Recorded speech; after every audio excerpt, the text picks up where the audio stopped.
Good morning. Good morning. Welcome to Community Unitarian Universalist Church here in Plano, Texas. My name is Reverend Dr. Aija Duelm. I am the minister of this congregation, and I'm glad to see all of you here, joining us in person, joining us online. Glad that you are here to celebrate the start of another church year. We are a faith community that puts love at the center and works for justice. We also affirm the dignity of all human beings, and we welcome all who come through our doors, with all of our identities, complexities, and situations. We welcome your whole self, even if it isn't fully assembled yet. Because we recognize that we are all work in progress and that we are all in this together. So as we mark today the beginning of a new season for us, we note that we have returned from our summer adventures. We are ready to work for our dreams for this place.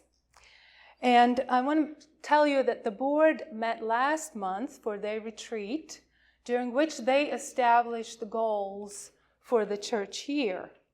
And those are things that the board intentionally works toward during this year. And I would like to share with you the goals. They are also printed in your order of service in case it's easier to follow me. The first goal is to empower the congregation to lead and engage with ease, to help our volunteers find the way to whatever it is that you want to engage in during the church year, in our programming and our activities that we do.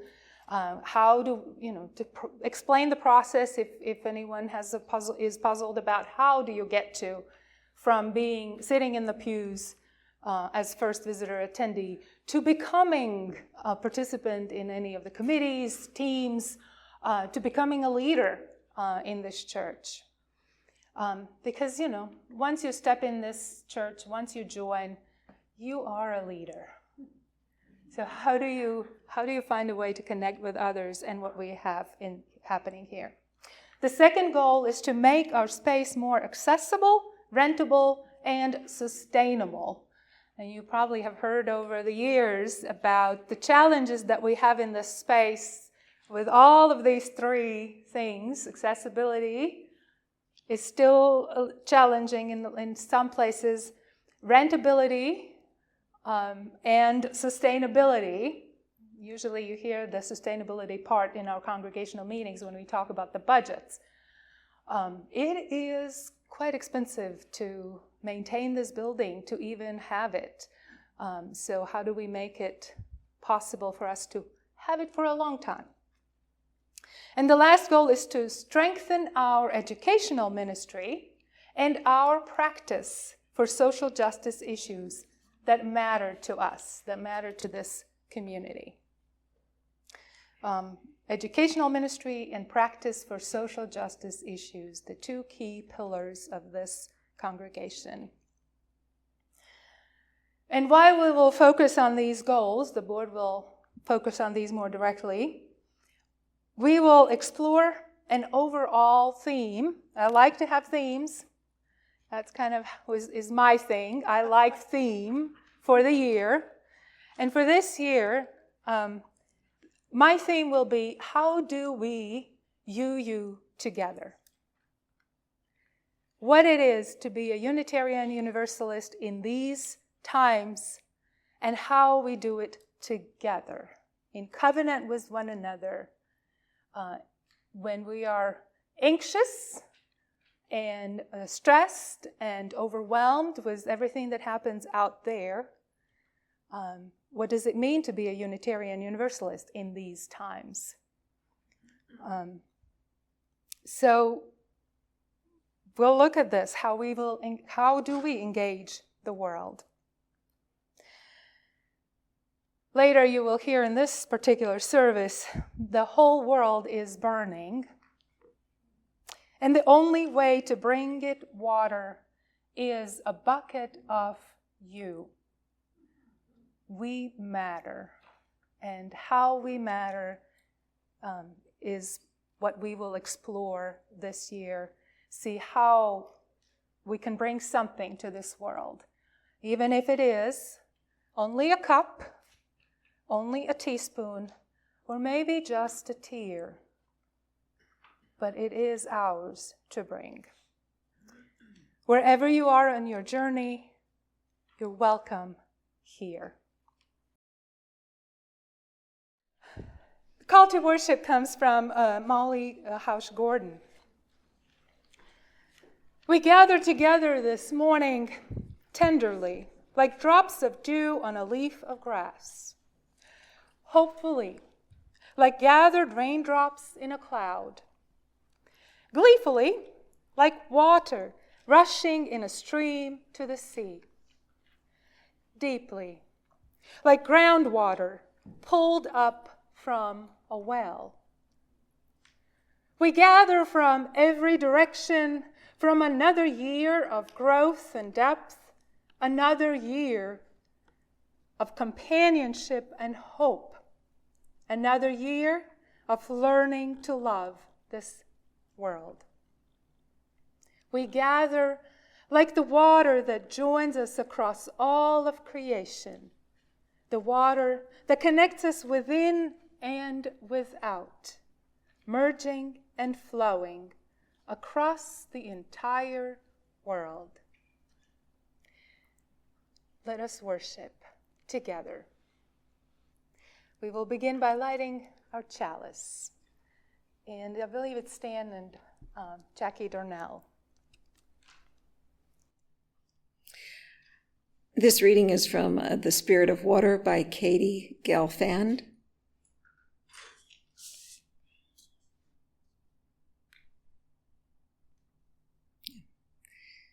We light this chalice as a symbol of reunion. We reunite to share the flow of our hearts with one another. We gather together in ritual to celebrate our fountains of joy. To hold each other through storms of grief. To guide one another through rapids of transformation. To rest together on ponds of stillness. Together we honor the Spirit of water, its many forms, and its life-giving essence. A covenant is the promise we make with one another about the way we will walk together as a community, a congregation. Please join me in reminding ourselves of this promise. Love is the spirit of this church, and service is its law. This is our great covenant, to dwell together in peace, to seek the truth in freedom, and to help one another. I have a story, and it involves a bucket. Thank you, Deb, for finding it. I only have plastic ones, and just the metal ones seem to feel the right one. This is a story about Higgins, and Higgins is a drop. But Higgins is not an ordinary drop. Higgins is a drop with a dream. He lived once upon a time, and in a valley where it had not rained for a long time. I know this year is kind of hard to identify with that. Last year would have been a little better, but the grass was all brown, if you just remember last year. All the beautiful flowers were wilting, the trees were starting to droop down, kind of look sad. Higgins had a dream that one day the valley would be a beautiful place again. But what could he do? After all, he was only a drop of water. So Higgins decided to travel and tell others about his dream. All of the other drops listened politely, but no one could believe that his dream could come true. "Higgins," one of the drops said, "get out of your clouds. You can't spend your whole life dreaming." Higgins didn't give up. He decided to do something to make his dream come true. He began to think and think and think. He didn't form a committee, by the way.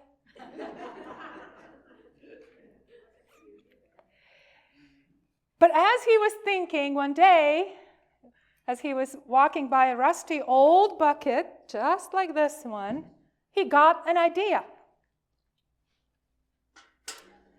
If enough of us drops of water got together in this bucket, there would be enough water to sprinkle on a few flowers to help them grow and become beautiful again.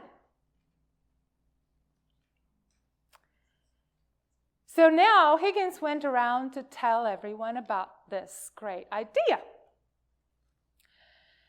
Everyone thought he was being foolish. "That Higgins is nothing but a dreamer," they said. Well, Higgins had a little stubbornness in him.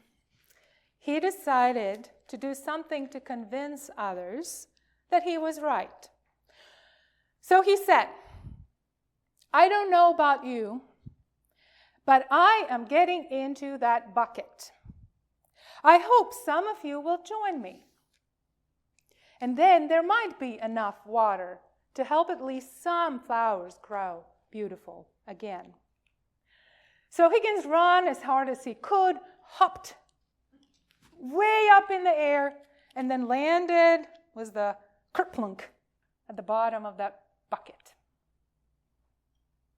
And there he sat, just a drop in a bucket. For a very long time, Higgins was lonely. It seemed like no one else was going to join him.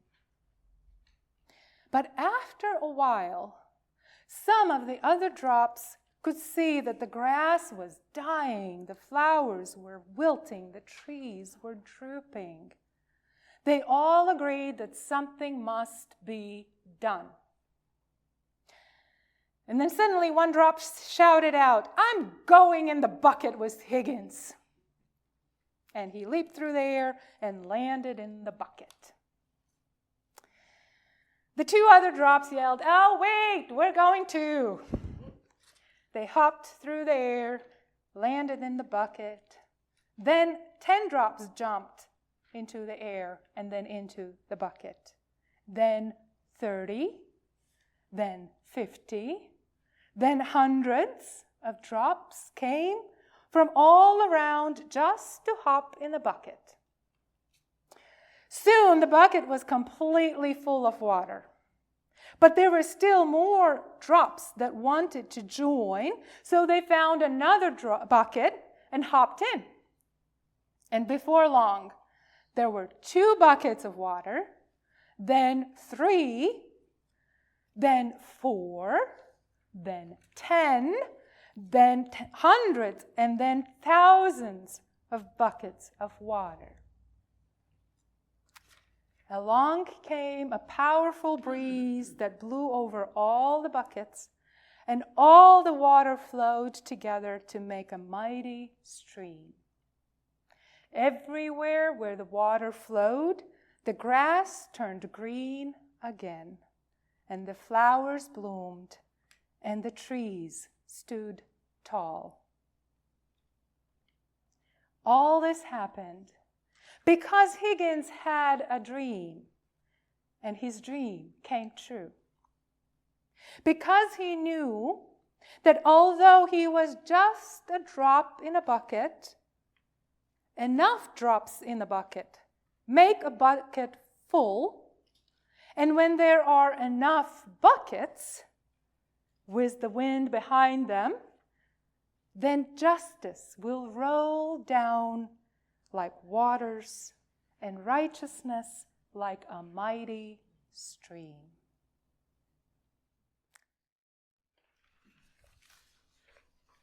What if I told you that there is a substance that improves mood and cognition, reduces the risk of high blood pressure and high blood glucose, possibly also helps reduce body weight and overeating? There is a compelling evidence that such substance exists, and its regular consumption decreases the burden of heart and kidney disease and makes all types of cells better. And this substance is available in this part of the world where we live, and it is rather affordable. Would you like to guess what it is? Water. Yes. Water has health benefits. It is also part of us. Would you like to try to guess how much of our body weight is water? 90-something, 70-something? Two-thirds? Very close. 50 to 60%.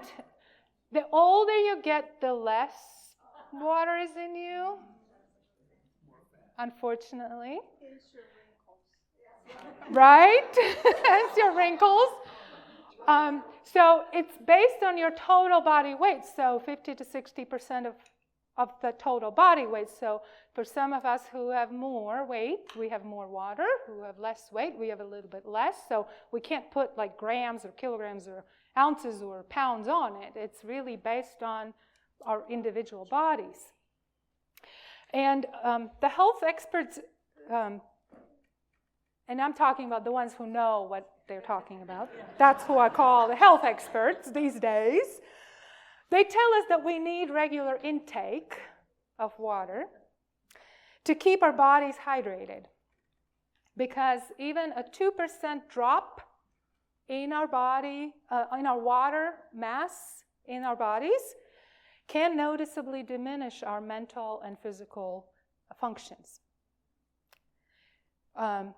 So how they explain what happens in our bodies: water is held in 3 different compartments.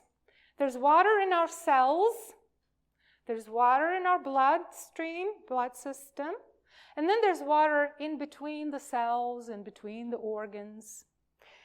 Think about these are 3 different buckets of water. And when they're all full, they're all happy, we're all good, we're all happy, right? But what happens when there's not enough? These buckets begin to share their water. So they begin to pour into where there's less water. So when we don't take in as much, the cells start to give away some of their water, which means the cells are starting to shrink. And then the more they shrink, the worse it gets for our health. We know there are times when not just our bodies get dry. There are times when our minds get dry, our spiritual life gets dry, our lives seem to run out of that nourishment. And we find ourselves going through these dry times, longing for the nourishment, for a drop of water, for something to fill our soul. There are places in the world where water is scarce, where land is scorched and cracked, where plants dry out, and where people lack access to clean water, literally and figuratively. Among these places, there are people in Gaza, also Israeli people who are suffering in the midst of this conflict, Sudan, Ukraine, Afghanistan, refugees and people seeking asylum who are now living in fear. people in ICE detention centers, LGBTQ plus community who have been targeted and persecuted these days. And it seems like the whole world is burning, literally and figuratively. We too, people of liberal faith who hold values of love and justice, many of us are stretched thin and overwhelmed. The political turmoil is constantly shocking us, appalling us, and there seems to be no relief in sight. And the truth is, we are not built with a capacity to hold so much trauma for so long. We are struggling. We do not need to struggle alone. Here, we have a community where we can come together to hold and support one another, to lend our hand and take turns in leading our work together, to offer a space for our dreams, for this place, for the world, and to protect those dreams so they do not get wiped away. If we are just a drop, we are a drop with a dream. A dream that love will prevail, a dream that one day justice will roll down and all will be safe, all will be free. All we can do is add drop to a drop and to fill the buckets, because this world is burning and the only way to bring it water is a bucket of us. So today we bring what we have. A cup of water, a teaspoon of water, or maybe just a teardrop to fill up our bucket. Well, in this case, a bowl together. We will do this as part of our water communion ritual. And as we're filling the bowl together, may it remind us that we are holding our dreams together. Our dreams for this world, for this community. And we will keep sharing our water with each other, giving what we can and receiving from one another, because that is what community is all about. As our worship comes to a close, we will extinguish our chalice. Please join me in reciting these words. We extinguish this flame, but not the light of truth, the warmth of community, or the fire of commitment. These we carry in our hearts until we are together again. The benediction comes from Kayle Rice. It starts with a drop, then a trickle, a burble, a rush of water bubbling toward its destination, and finally the wide, endless sea. All rivers run to the sea. Today you brought water, poured it into a common bowl. Though our experiences have differed, these waters mingle, signifying our common humanity. Today, you came and shared in this sacred community. May you depart this sacred space with hearts filled with hope for new beginnings, a fresh start. Go forth, but return to this community, where rivers of tears may be shed, where dry souls are watered, where your joy bubbles, where your life cup overflows. where deep in your spirit you have found in this place a home. Go in peace.